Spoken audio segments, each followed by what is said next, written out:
Утро во Скопје осамна со слаба магла. Во некои делови од градот се чувствуваше и мирисот на чад кој го има веќе неколку дена откако избувнаа пожари во депонијата Дрисла, како и во депонијата Депонија Вардариште.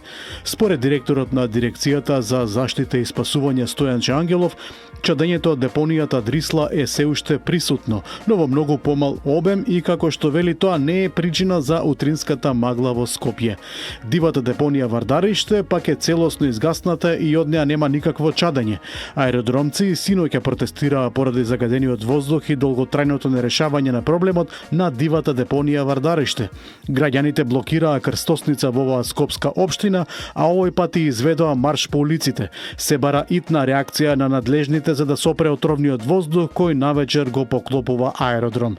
Инаку во текот на вчерашниот ден затрупан е дел од просторот на депонијата Дрисла од кој имаше чадење. Властите најавуваат дека денеска затрупувањето продолжува со засилено темпо. Владата превзема конкретни мерки за справување со пожарите на депониите Вардариште и Дрисла. Ова денеска лично го потврди премиерот Христијан Мицкоски. За Вардариште знаете дека имаме приведени и осомничени лица кои ја користеле илегалната депонија Вардариште. Од вчера има приватна агенција за обезбедување, здружено ангажирана од неколку општини. Обезбедивме градежна механизација која ќе биде во полн состав таму, рече Мицковски. Тој се сомнева во тоа како избувнал во Дрисла каде раководи кадар на ДУИ. Дрисла вчера речиси беше санирана, но повторно се распланти.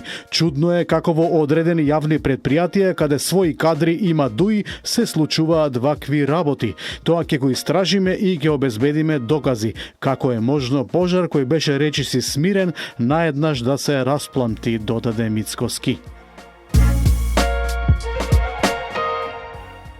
Утре завршува рокот за кандидирање за престојните локални избори. На гласачкото за градоначалник на Скопје, според досега пријавените ќе има најмалку 15 кандидати.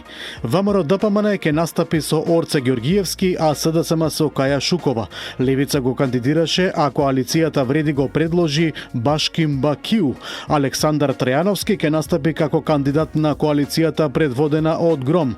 Единствена Македонија го кандидираше Зоран Јовановски.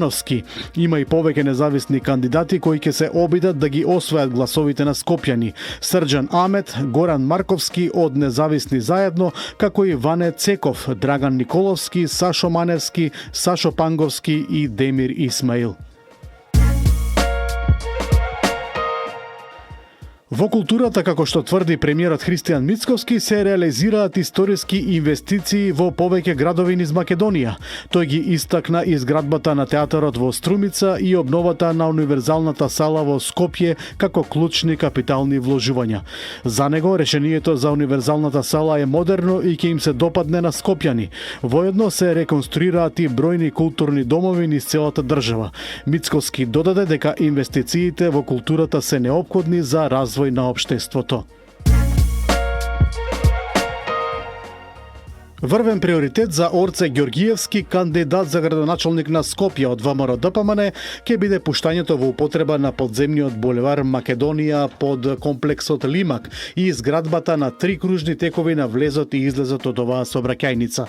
Со вистинска стратегија, одговорно управување и постојано вложување, јавниот превоз ќе стане двигател на урбаниот развој на Скопје, вели Ѓоргиевски, уверувајќи дека модернизацијата на превозот и расчистувањето на клучните сообраќајни тесни грла ќе биде темел на неговата програма за подигнување на квалитетот на живот во главниот град.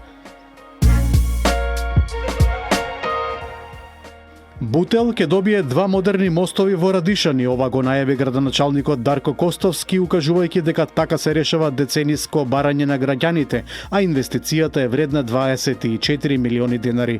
Постоечкиот мост, изграден со импровизиран конструктивен систем, ќе се замени со армирано бетонски мост преку едно поле. На мостот ќе биде вградена челична пешачка ограда, а широчината на мостот од 4,9 метри ќе овозможи сообраќајот да се одвива во двете насоки истовремено, информираше Костовски. На свечена церемонија која е дел од годишниот самит за аеродромско искуство на АЦИ World, што се одржа во Гуанgjу, Кина, меѓународниот аеродром Скопје ја доби престижната награда за квалитет на аеродромските услуги за 2024 година, најпријатно аеродромско искуство во Европа. Од ТАФ Македонија, која стопанисува со аеродромот, соопштија дека наградата е признание од патниците за квалитетот на аеродромските услуги и потврда за посветеноста и тимската работа на аеродромскиот персонал. Представници на невладината Екологистик денеска на свечен начин им ги доделија сертификатите на наставниците од основните училишта во Карпош, кои заедно со учениците учествуваа во проектот за едукација за безбедност во сообраќајот. Овој проект го организираше Сдруженијето Вело училишта со финансиска поддршка од општина Карпош, во кој беа вклучени сите 10 училишта на територија на локалната самоуправа. Возач на мотоцикл од Скопје се здоби со тешки телесни повреди по сообраќајна несреќа што се случи на булевар Александар Македонски, соопшти денеска МВР. Од полицијата информираа дека несреќата се случила при судир помеѓу мотоцикл управуван од повредениот и патничко возило марка Шкода Јети.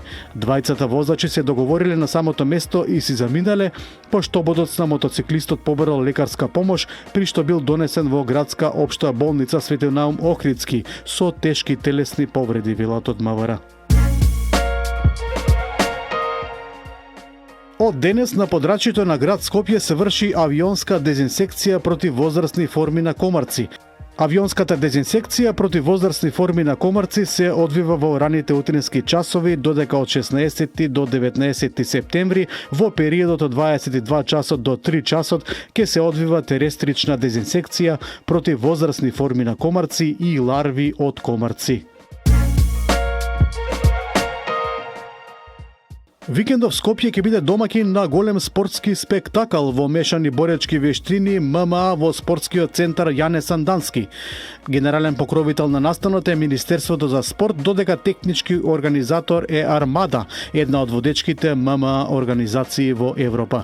На настанот кој ќе се одржи во недела на 14 септември, како што информираат организаторите, ќе настапат неколку македонски борци кои ќе покажат дека Македонија има силна ММА сцена и потенцијал во овој екстремен спорт.